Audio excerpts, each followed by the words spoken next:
প্রিয় দর্শক, মুর্শিদাবাদে পাট, গম, শস্যে সবজির পাশাপাশি এবার বিভিন্ন রকমের ফল চাষ করে সেহরুল ভাই আর সেহরুল ভাইয়ের বন্ধু কি নাম?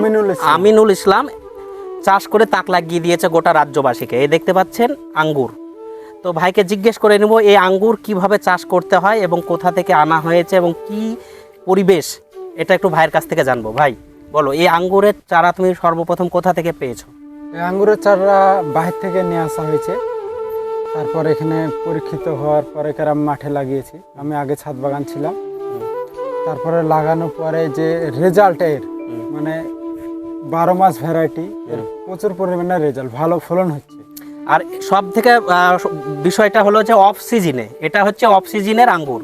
এই দেখেছেন পেকে গেছে, পেকে যাওয়ার পরে লাল হয়ে গেছে, সুন্দর একটা ফুল আসছে।